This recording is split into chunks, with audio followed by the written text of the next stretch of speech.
It is 6:01. I was a little late this time, but I hope everyone is doing all right. I don't know why this skipped ahead, but welcome everybody to the August.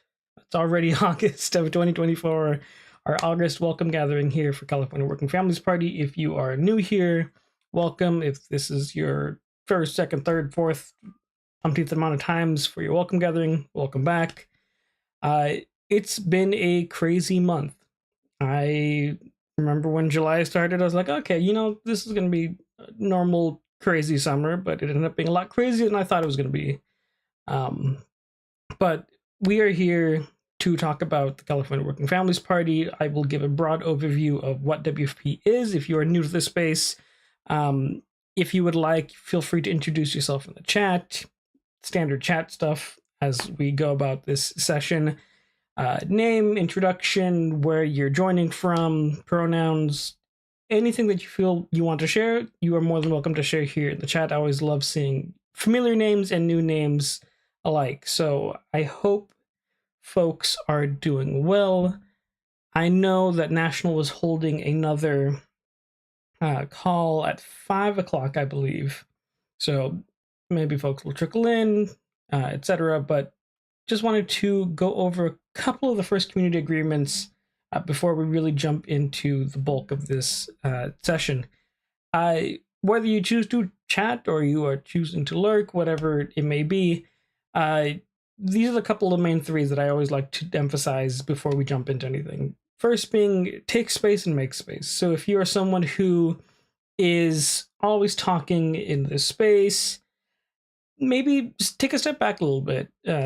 Hold off from all your comments until you give other folks a chance. And at the same time, if you are shy, if you are brand new to this space, whether it's brand new to the WFP space or brand new to like political progressive space in general, I encourage you, it might be a little nerve-wracking and maybe multitasking a bit, but just say hi in the chat. Share your thoughts, anything that resonates with you. This is a space, granted it's a virtual space, but this is a space for anybody to ask questions, a space to see how you connect and what you can help bring to WFP, because again, WFP is not just myself as staff. WFP is made up of all of our members, all of the folks, all the orgs, unions, etc. that make it up. So this is a space for you to take that space with confidence and know that others have been in a similar boat that you've been. Secondly, what happens here stays here, and what is learned here leaves here. So what happens here, anything that happens in the chat, any interactions, etc., leave the discussion, the dialogue pieces here in the chat if folks choose to engage or not. But what is learned here leaves here, and I think that's the important piece when we talk about stuff in progressive circles and stuff on the left. What you take from this, don't take like certain interactions that you might have with folks, whether it's someone in good faith or not, but what you learn, what resonates with you, things that maybe you hadn't learned before, take that stuff with you and carry that stuff onward rather than any interactions that may not fit what you're expecting. Not that we ever have anything like that, but I always have to preface that before we jump into things.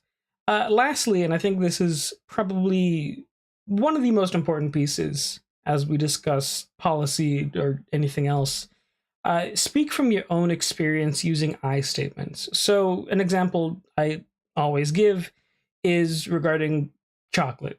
So I could say, chocolate is bad, it's disgusting. That's a very blanket statement, and it could be construed as like me stating a fact. But if I say, oh, I think chocolate is gross and disgusting, I don't, by the way, this is just an example. But if I say it like, oh, I think this way, it prefaces the statement with, oh, this is just something that I am bringing. This is my perception of something here. So when we are speaking from our own experiences, when we are speaking in anything that we see as an understanding that's coming from us, please be sure to use the I statements. That is very important as we engage in conversation here. I'm going to assume with no rioting in the chat or nothing coming up from folks are in general agreement with these community agreements. If there's anything else that folks would like to see added, you are more than welcome to chime in at any point in this evening. But I like to start with those three. So, moving right into why folks are here. Whether you have come from the presidential endorsement announcements, whether you've come from other spaces, what have you, I always like to give us like a very broad and simple foundation of what WFP is and how we kind of differentiate from other groups. WFP, our theory of change and how we focus on things is very easily and very clearly defined by our North Star here. So the North Star is to build a multiracial, feminist, working people's political party of the American left that wins governing power to enact a structural reform agenda to save the planet and all the people on it. So first things first, there's a lot in just this simple sentence here. It shows what we are building, so specifically a political party. It shows who we are trying to build with, so the multiracial, feminist, working people's political party, not just a broad, progressive political party. We want to be intentional with how we are building. It also focuses on what we are building toward. So not only are we building a party, but with the party, what are we trying to accomplish? And that piece, part of that piece, is building and getting to a place of governing power. But having governing power is not enough if we don't have like an actual end goal in mind on what we're trying to achieve, and that's that last piece on it. Save the planet and all the people on it. Now, getting from A to B is a lot more complex than just saying, okay, we're going to build a political party and save the people, everyone on the planet. That's where a lot of the nuance comes in. That's where a lot of the conversation comes in. If it was that simple and everyone was in agreement that, hey, there's only one way to do this, we'd be in a lot different place politically than we are right now. But that is our North Star. And we'll circle back to this in a second. Where did this come from? Like, where did this idea of, one, our North Star, obviously, to guide us, but specifically all of these pieces here? And that comes from what we saw as the four main struggles here in the United States. That is not to say that there are not other struggles going on, but these are some of the main four that we saw in the current state of the United States, and how we, as the Working Families Party, can engage given this context. So the four of them are, and I'll dive deep into each of them here in a second, but the authoritarian white nationalist takeover of the GOP. GOP is the Republican Party. The Democratic Party controlled by wealthy and corporate forces. Democrats losing working class people of all races, and the two-party system limiting our room to maneuver. So these, again, the four main struggles. This is not all inclusive of every struggle that is going on currently in the US, let alone the world. But these are just what we saw as the main struggles politically. So first off is one of the ones that we see very clearly is the authoritarian white nationalist takeover of the Republican Party. So this is moving from the party of Donald Trump to a party of white nationalists. Yes, Trump is still the nominee. However, it is starting to grow just beyond his influence. And as we've seen in like the recent last month, very past his influence too. It poses a clear and present danger. This shows up in a plethora of different ways. This is incitements of racial violence. This is citing quote-unquote wokeness, or I don't even know what the latest one is, like diversity, inclusion, something that is completely random to the core issue of like, oh, we do not like minorities in our spaces. They come up with a million different ways to frame it. At the end of the day, it still means the same thing. But they also, the right and white nationalism takeover is restricting decisions on what folks can do with their bodies, whether it is trans individuals, whether it's women. This goes through a lot of different facets. Rising theocracy, open attacks on democracy, very clear. Violence against bars, libraries, any place that hosts drag shows, whether it's those fake bomb threats or any kind of action to dissuade folks from attending those things, and continuing to pass laws that erase entire groups of people. This is a very clear and open policy platform of the Republican Party at this point. They've always had this kind of covered sense to it of like this was always lingering underneath the surface, but it's become so blatant and forth and out there for folks that it's a very clear and present danger as they capitalize on it. At the same time, we have the Democratic Party, which is being controlled by corporate and wealthy forces. So this is not to say, oh, Democratic Party bad in its entirety. The Democratic Party and the foundational theory of what the Democratic Party is basically to defend basic human rights. However, when it comes to more than just some social issues, their push for equal treatment of all very quickly kind of fades away as they normalize the status quo, as they maintain especially an economic and tax system that favors the corporate and wealthy folks that support them. Why is this a problem? I think you can kind of understand where, as folks don't feel like a party resonates with their maybe values in some places, yes, but their main issues, like if they're struggling for universal health care, if they're struggling for rent, if they're struggling for food security, there's a million different reasons why folks could be struggling from economic stuff.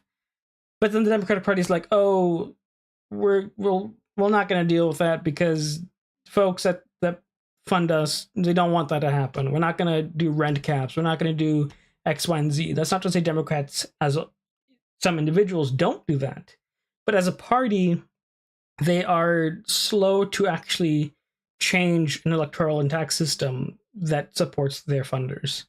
And why exactly is this a problem? I will get back to that in like about 2 slides here, but before we get there, I want to talk about where we are within the context of our party system here in the United States.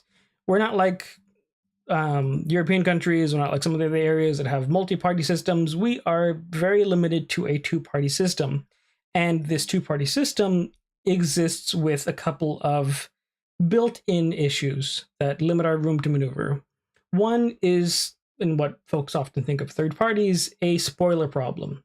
You end up, if you're running to the left of a Democrat, you end up risking splitting the ticket, splitting the vote, and not being able to get either the Democrat or a person on the left, and then it allows the right-wing person to take that seat. The spoiler problem, like, oh, if someone's running to the left, it opens it up easier for the right-wing person to take that seat. Strategic voting, you often have to think about, okay, I hate both of these candidates, but who am I ultimately going to vote for?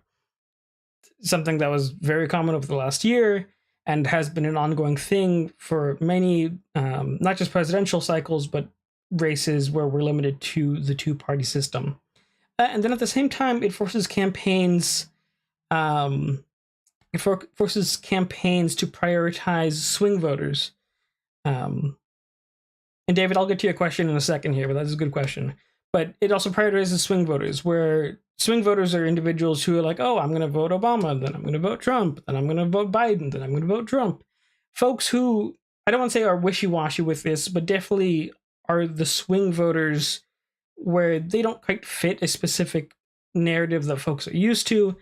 So campaigns bend over backwards to appeal to just I don't want to say the craziest of the crazies, but folks who maybe don't have an ideological grounding that some other folks do. And this last piece is, as I mentioned, coming back to it, the Democrats losing working class people of all races. So this shows up in, and I have a graphic here. I think there probably is a clearer way to present this information, but there's no clearer way to really show just how drastic this has become than this graph here. So there are, for folks who have trouble deciphering it because it's a little confusing, the top part of the graph is folks' alignment with Democrats. The bottom is alignment with Republicans. That middle gray line, that's not the squiggly one, the straight line in the middle, is just the baseline. I don't even call it centrist because that's already political in some sense. The blue line is the poorest third of Americans. The red line is the richest third of Americans. And that gray, aka what folks would sometimes call the middle class, exists squiggling throughout the last decades. Actually, more than the last couple decades. 60 years? Nearing 65 years at this point. You see a very clear, starting in the 60s, or starting with this graph, I say that starts in the 60s, a very clear split between the richest third going with Republicans and the lowest third, poorest third going with the Democrats. It fluctuated a little bit here and there, but just as it very quickly increased and split, it is very quickly decreasing the split, where we're approaching a point where they're going to completely flip, where the richest third then are going to end up more Democrat and the poorest third working more towards the Republican Party. Now, I'm not going to say, oh, we have the solution to address all of this. This is a very long, decades-long process that has happened, but it has happened for a reason. It has happened because Democrats, again, have, what's a nice way of saying it? They've let the wealthy and corporate forces take control of the party. And as you would imagine, folks who are in that category find refuge there. They're like, all right, this party is supporting my interests, I'm going to go with them. And then the poorest third feeling, oh, my issues, my economic issues, my things that are keeping up at night aren't being addressed.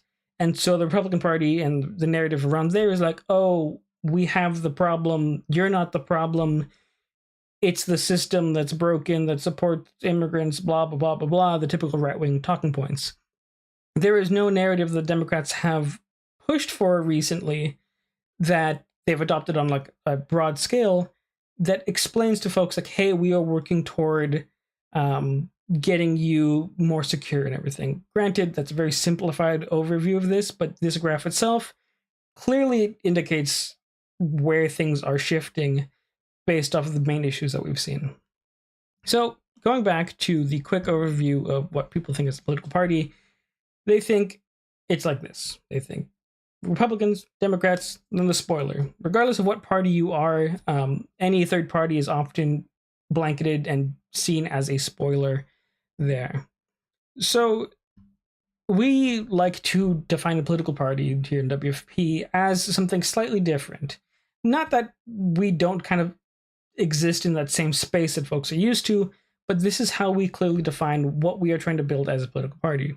So it's similar again to our North Star piece, where it's people organizing together to do elections around a platform governed by a clear ideology. Again, very similar to the North Star, and Maurice Mitchell, our executive director, also laid it out here as to what we are building towards, what we're trying to do as a political party. I'll read it aloud here for folks.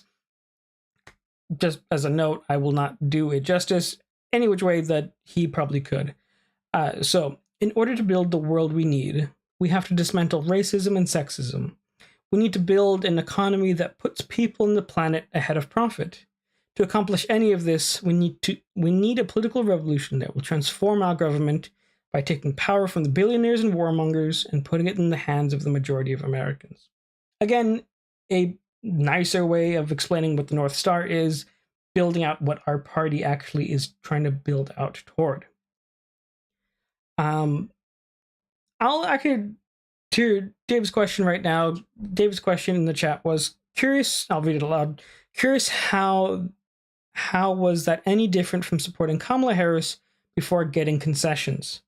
So WFP's approach, and if this is familiar to you, please let me know, WFP's approach in this election cycle is block and build. And it took me a while to understand what that meant, especially just coming from a space of, it's a presidential election, there's a lot of policy stuff going on. There's a lot of things going on in the Middle East still with the ongoing genocide in Gaza. So how do we balance? What's the balancing act there? And the block portion is, I think, where this endorsement comes in. The block piece is like, hey, we endorse Kamala because Trump is a major threat to folks here and globally. Not to say that any which candidate is not going to have their own issues, but that is the political calculus that went into how we approach that endorsement. Now, the way the endorsement happened is it happens with the National Executive Board, and membership got a 50% vote. 50% vote was membership, 50% vote was the national board, who is made up of org leaders, etc. So we wanted to make sure, like, hey, is this where our membership lands in terms of how we want to endorse for the presidential ticket? Now, there's the other piece that you're getting to about the concessions aspect. And one of the ways that we, and this is kind of my take on like how best to explain it, an endorsement isn't a blank check to say, hey, we're going to let you get away with anything you want because we've already endorsed you. You got our stamp of approval. This endorsement, and I'll talk about a bit later about what else we're doing. It's not just like, oh, we're supporting Kamala Harris. That's it. We're not going to hold her accountable to anything. It's like, we understand the threat that Trump poses. And we understand that we have to do more to ensure that you being Kamala Harris, you are sticking to the values that you are really say that you're focusing on. And I'm not going to jump ahead too much because I want to spend a little bit of time talking about it later on. But again, I think the big thing is the endorsement isn't a blank check. It's not to say, oh, we give you a pass for anything that you might do. We are still going to organize and do a lot of the important work that we do, even if you weren't the candidate, even if Trump wasn't on the opposing side. There's a lot of stuff that we need to do as progressives, as folks on the left, to meet the needs of folks both here and globally. So I'll put a pin in it right now and circle back to it towards the end as we talk about some of the ongoing things that we're working on. So taking a step away from the national view, we're focusing on California. This is the California WFP Welcome Gathering. I would assume a lot of folks here in attendance or going to watch later are folks that are in California, which is why you attended. What folks think of California is typically what this left side looks like. The general election, presidential ticket, very blue. Biden completely dominating. This is in the 2020 general election. No competition. However, in that same election, same ballot, same ticket and everything, you had a legislation to focus on statewide rent control. The same year, obviously 2020 was a crazy year, but the votes look very different when you look below the presidential ticket. And California is still very red in the sense that it is not as blue as folks think it is. There are areas, as we call the fishhook here, the conservative right-wing strongholds of the Central Valley, the Inland Empire, San Diego, and Orange County to some extent as we talk about it. But same election again. Things look a little different. So with that being the bigger context of things and knowing the context I provided before of how WFP has broken, or how we've looked at the differentiation between the lower income folks going red, upper class folks going towards the blue, where do we start in terms of actually tackling the work that we need to get done here in California? So first things first, what is California WFP? I've been saying California WFP this whole time. I did not assume folks knew what it meant already. This is how we break up the governing body of WFP here in California. different states do it differently. So this is not something that you can say, oh, this is how exactly New York does it or Colorado. We are made up of, on the statewide steering committee, statewide labor unions, statewide community groups, or C4s, and the regional charters. We are a massive state. I'm sure everyone who has traveled through California and gets stuck on the highway down to LA if you're from the Bay and vice versa. We are a massive state, and so we needed to have 7 regional charters to break up the state to manage it better and to better have folks engaging where they best know their things locally. So these 7 regional charters are the Bay Area, Central Coast, Central Valley, LA County, Orange County, the Inland Empire, and San Diego. And then from there, each of these regional charters then have their own steering committees. And these steering committees are made up of labor unions, local community C4s, and individual members. So these individual members are the dues-paying members who pay dues to California WFP, and they, as dues-paying members, get to submit feedback on endorsements. They can become a member rep and actually sit on the regional steering committees. And so anything that happens on a regional level. So let's give the example of San Francisco. San Francisco has a mayor's race upcoming in this November. San Francisco itself is part of the Bay Area steering committee. So the Bay Area steering committee gets to vote on the endorsements for all of things San Francisco, or all things Oakland, or all things San Jose. Anything that happens to fall within the Bay Area falls within that regional steering committee vote. So it's not like the state steering committee then gets to vote on everything for every region. We are very intentional about having the regions understand where their priorities are, know what folks to endorse, which candidates to endorse, which races to stay out of. And it's very much built around the idea that individual members know a lot more than someone who sits on a statewide level would know. And I mention all of that for very intentional reasons that I'll get to later. This is just a quick overview of who we are in terms of the organizations that make up, organizations and labor unions that make up WFP. You can see some of the statewide organizations here listed, as well as the different ones in different regions. I don't think we've added any recently since I put this slide together, but I apologize if I missed anybody and they are in watching this. I'm not going to leave this up long. You can check it out on our website if you're interested in seeing all the orgs there. So it's an election year, and yes, it is a presidential election year, but California is like, okay, there's only so much we can do as Californians when California, we know, as I talked about earlier, presidentially will always go blue. So what are our priorities and what are the strategic directions that we can take here in California to help build out WFP and secure governing power for the working class? So we last December already, November, December of last year, we discussed, and when I say we, I mean the steering committee, I mean everyone who was involved in this process, what are the strategic directions we want to do? The first, and this goes in priority order here, the first is to expand the folks that we have in the state legislature, and I'll talk about that in a second. In 45 key races, upgrading to progressive champions in a lot of these seats, 3 in the Senate, 2 in the Assembly. Focus on the pipeline development. So focus on local races, Board of Supervisors, city councils, water districts, school board, postal service if they ever have a governing body board that you can elect to.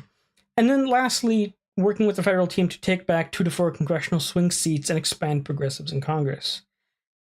That's already a lot. Each one of these could take up hours of conversation, but I will quickly go over why we are focusing on these 3 specifically, and I'll spend the bulk of the time on the first one.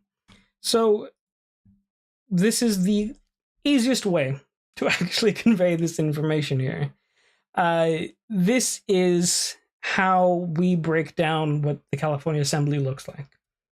Now, the California Assembly is basically the equivalent of the House of Representatives. The Senate is the equivalent of the Senate on the federal level. The Assembly is made up of 80 seats. 62 of those are Democrats. So we are well beyond the 2/3 supermajority needed for some of the votes, and extremely well beyond the 41 votes needed for a majority. However, just because someone has a D next to the name or they are a Democrat doesn't mean that they will always vote in alignment with the values of the working class. So we've broken up the folks in the Assembly, and we'll get to the Senate in the next slide, into 4 different categories here. And you can see the folk at the top: systemic ways to approach things and reactionary ways to approach things. So we have 24 progressives, 10 liberals, 28 corporate Dems, and 18 Republicans. And you can see the folks that often side with Republicans and the corporate Dems listed there as well. Of all these names here listed in the bottom, the purple ones are folks that are WFP endorsed. Green ones are open seats this year. The black colored font ones are they are quote unquote progressive. And rather than differentiating progressives from like WFP progressives, we just kind of lumped folks in there and then differentiated with the colors. Now, I talked about the numbers. And again, at the end of the day, this is a numbers game. So 41 votes are needed for a majority. And as the legislature goes, you need a majority in order to pass legislation out of that chamber. So even on a good day, no one's sick, everyone's in full alignment, 24 progressives and 10 liberals, that only gets us to 34 votes, 7 short of a majority, and way more short of the supermajority to pass anything that has to do with taxes. So what that means is 28, that we have to get the votes from the 28 corporate Dems. That's 7 votes that we need from them. However, 7 votes comes with different caveats that each of them would likely bring. If we're trying to pass legislation on rent control or the environment, and we need someone who is very oil funded or someone funded by the Realtors Association or the Apartment Association, they'll be like, let's water down this one piece because my funders don't like it and I'm going to listen to them because they keep me in office. So that's where you often hear of bills dying in the California Assembly and Legislature, because we have to, unfortunately, get some of those votes from some of the corporate Dems in order to pass legislation. Now, as I talked about previously, in order to do that, we need to elect more folks of those seats. And not that once we immediately hit 7 more and get us to the 41 that we need, everything will go smooth sailing. There's still a governor who has the chance to veto legislation if it gets to his desk. And as folks know, Governor Newsom has a flip-flopping history of what he chooses to support depending on which way the wind blows. However, with a likely California president in the next coming year, who knows where he might shift as things go from there. But all that to say, we have the chance to elect more folks and have a better chance of passing things like universal single-payer healthcare, like stronger rent control, like a Green New Deal, a bunch of things that are been introduced, been presented, but die because we do not have the votes necessary. The same thing applies in the Senate. There are 40 seats, 32 of those are Dems, so again, well beyond the 27 needed for the 2/3 supermajority. 21 votes needed are for the majority. Similar situation that we have in the Assembly. You have 10 progressives, 4 liberal Dems, again, 7 shy of the 21 needed. No, I can't do math. I'm assuming that means 7. I'm going to say 7. It's late. It's Monday. 7 needed there. Again, we need to take from the 18 corporate Dems in order to pass legislation in the Senate. So not only do we have to have the majority, simple majority in the Assembly, we also need to have a simple majority in the Senate. We have a harder time in the Senate because these are a lot bigger districts, and the funding that goes into these districts from campaign contributions from big oil, from big tech, from the apartment realtors, POA, what name you, is absurd. The amount of money just that goes into these elections is crazy. The amount of money that goes into these elections to keep these people in office, especially when it's a progressive challenger, is just mind-boggling. So we have a lot of work cut out for us, both in the Senate and the Assembly. And I talked about actually building that group out. So this is all the folks we've endorsed for the state legislature that will be on the ballot this this November. This is not including folks that are currently in office who are not up for re-election. So I believe that's Lola Smaller Cuevas, Carolyn Menjivar, Aisha Wahab as the three that are not up for re-election this year because they have a couple more years before they're up again. But we are looking to build out the party. We are looking to build out the legislature in Sacramento to actually pass legislation that we need. Because at the end of the day, it is a numbers game, and if we have the majority of those numbers, the chances of us passing these things are there, because we know that Californians, once they understand the benefits of things like single payer, things like stronger rent control, they are in agreement with it. It's just that legislators in Sacramento that get funded from these big corporations that the disconnect exists.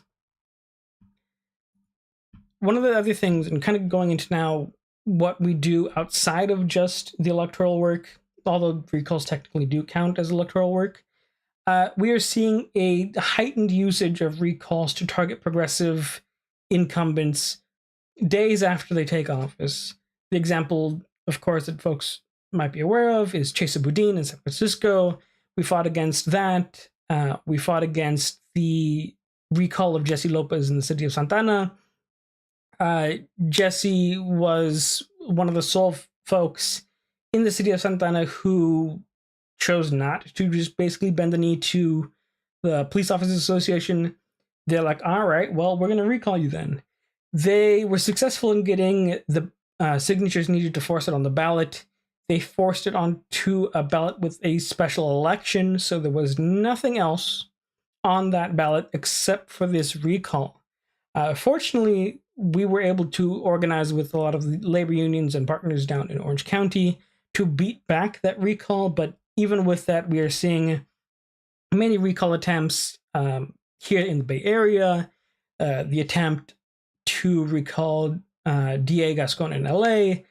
It's becoming an ongoing playbook for any reactionary right-wing forces funded then by corporate interests who want their own people in there, who they can basically say, hey, we'll recall you if you don't follow. That, again, can be its own conversation. Fighting recalls and stuff around recalls can be changed on the state legislative level. Again, we are seeing pushback on adopting legislation that could fix the recall process and not have it be weaponized. But again, votes are not there. Another thing being, we also like to highlight the good that folks do, whether it is doing town halls. We had a town hall with Fu Zhang in Merced. We had one with Lisette Espinoza-Garnica in Redwood City. Two of our elected officials on their respective city councils on different issues that they have there. So it's like, okay, yes, we support you during the election season, but we also want to ensure that our candidates, when they become politicians, feel supported and know that we are there with them. Granted that they stick to their progressive values, they stick to those things there. And then we also do socials. If you follow us on Mobilize, our Instagram page, you can check out any of the upcoming events. Let me see if the thing still works in the chat. But any of the upcoming events should be up on our Mobilize page. Link just dropped in the chat. One of the upcoming ones, if you're interested whatsoever and based in LA, we have monthly trivia nights in LA. We're having John Yee, one of our state assembly candidates, running for office as well in LA. Another thing, and this is what I was talking about earlier when it comes to membership engagement, if you haven't already and you are in Orange County, we are having, I believe these are our last 2 candidate screenings. So if you missed out in the last couple of weeks, we really blitzed through dozens and dozens of screenings. We like to have our candidate screenings for endorsements public. So anyone who is interested in attending a candidate screening, whether they are a dues-paying member or just a general member, or anyone interested, random stranger on the street, they hop on the Zoom, they can engage and see how we ask questions. They can ask questions if time permits. But this is one of the ways that we engage with folks to be like, hey, we want you to see who's running for office. We want you to see what it is they're standing for, what do they say they're going to fight for, how they present themselves. Any flags that you might have, this is a great time to ask them. And the reason we do this is because the endorsement process for a lot of the political parties don't include people. They're very much tailored to a specific committee, a specific subgroup to carry out these endorsements. They're not public. They don't get the chance to really see how this works, submit feedback, ask questions themselves to the candidates. So every election cycle, whether it's the primary or the general, we like to ensure that everyone has the chance to screen candidates in their respective regions. So again, if you're in Orange County, I believe these are the last 2 ones that we have left, one for Orange County in general, and then another just specific to Santa Ana. And as I was talking about before regarding the presidential endorsement, just because we endorse does not mean that we give them a blanket check to do what we think they should do, and you can do a pass whatever policies you want to do. That's not the case. So even despite all of that, we have partnered with WFP, and specifically here in California WFP have partnered with Not Another Bomb Coalition. They are part of the uncommitted group that was working actively in the primary. We are working towards a full arms embargo on Israel. There is, I don't know if folks saw, but there was just shy of a dozen labor unions that came out to tell Vice President Harris, you need to sign on to an arms embargo. This is something that we need to do. Ceasefire is a one step. We need to do a lot more. There's a lot more that needs to be done than just a ceasefire. They just cannot be using all the billions of dollars in weaponry that we continue to give them unchecked. So a full arms embargo is in the works, and as an organizing campaign through Not Another Bomb. They are hosting rallies on Sunday, August 18th in cities across the state and country as well. If you're not based here, just in California, let me hope I made the thing correctly. But yes, so there it is. So the solidarity actions show up in the chat now.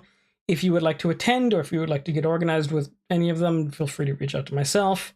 We will also be doing a California-specific action next week. We are still ironing out the details, so I can't share all of it yet, but feel free to keep an eye on things. It will be up on our Mobilize, and then you can also chat in Discord if you would like to. The Discord is basically a virtual space for us to talk and communicate. It is, if you know what Slack is, it is basically a cooler version of Slack. Sorry to any Slack lovers out there. But Discord is a space where we can organize, talk with one another around issues like this or anything else that comes up. Lastly, I want to make sure folks know who exactly our California team is. So we have Jane Kim, our statewide director. We have Jorge Contreras. We have Adam Gold. But the folks that you will likely spend the most time with are myself. I am based here in the South Bay, although I am a senior statewide organizer, as well as these other folks here, these lovely faces who represent their respective regions. So Alicia Crater in the East Bay, James Coleman in the Peninsula, Neil Sanapa in Sacramento, Central Valley, and Central Coast, Lauren Nguyen in the OC and IE, Hannah Kessel in Los Angeles, and Adriana Luna Cortez in San Diego.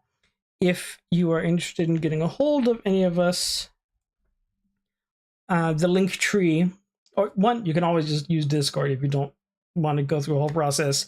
But the link tree I just dropped in the chat also allows you to check in with folks via scheduling an event on Calendly with people. So, last but not least, I always love to share all of the pictures from some of our previous events in the last couple of months. Yes, we do a lot of electoral work. Yes, I talked a lot about very nitty-gritty technological stuff around this is how we are choosing to focus on things.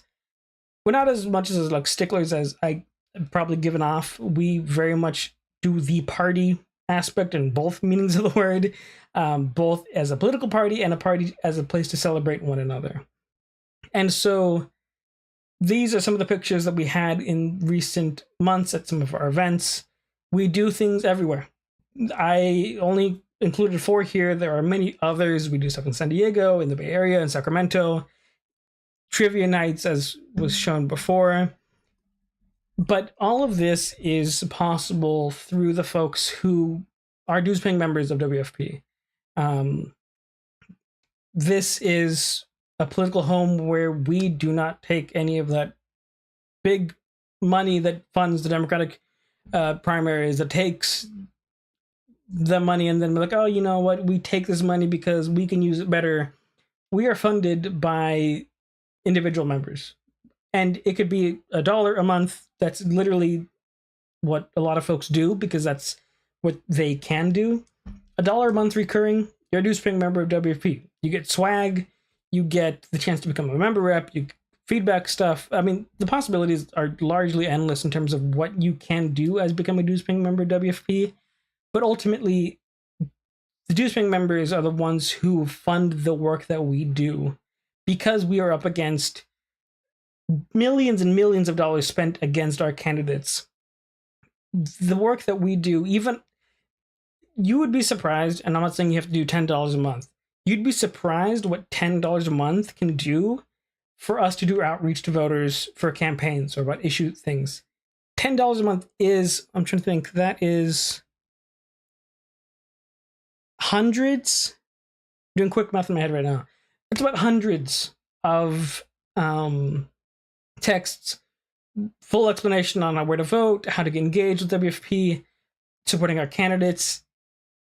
So any amount recurring helps us build up this party. If you can't do it right now, I completely understand. I mean, we are in a time and a place where things are rough. So please only give if you feel like you are able to. There is no obligation to. We just know that it is welcome, it is encouraged, and we are grateful and thankful for anybody who does become a dues-paying member. I like this slide, so I'm going to leave this up for a little bit. If folks have additional questions, feel free to ask. It is 6:49, so technically we have 11 minutes left. We're not going to have to use up the whole time if folks don't have questions.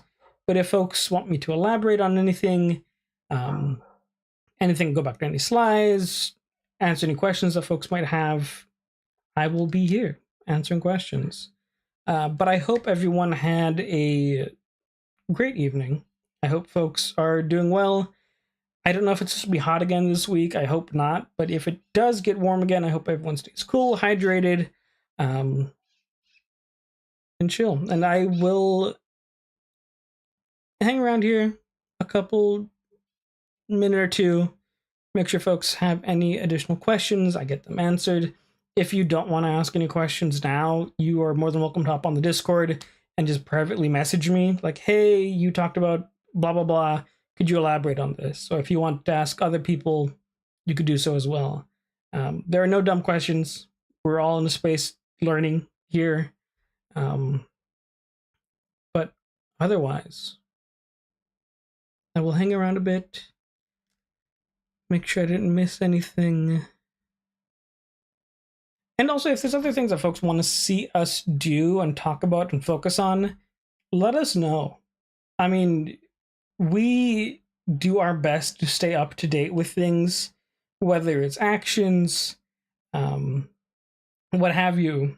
But I think that if there are things going on in your region, like, hey, can we signal boost this? Can we do anything to help work around these things. It doesn't have to be a specific election, electoral thing. It could be a policy issue. It could be whatever. Let us know. I mean, I can't promise that we'll be able to solve all the problems, but we will definitely make an effort to help out where we can. And all that to say, don't be strangers. I believe this is the first time I've seen David and Amy both chat here before. I'm sorry if I've seen you before, but thank you for joining us.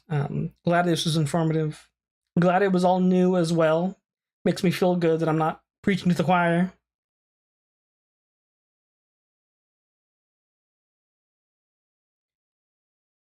All right, I'll give it another minute.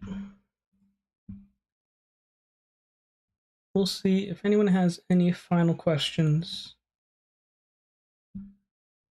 Otherwise,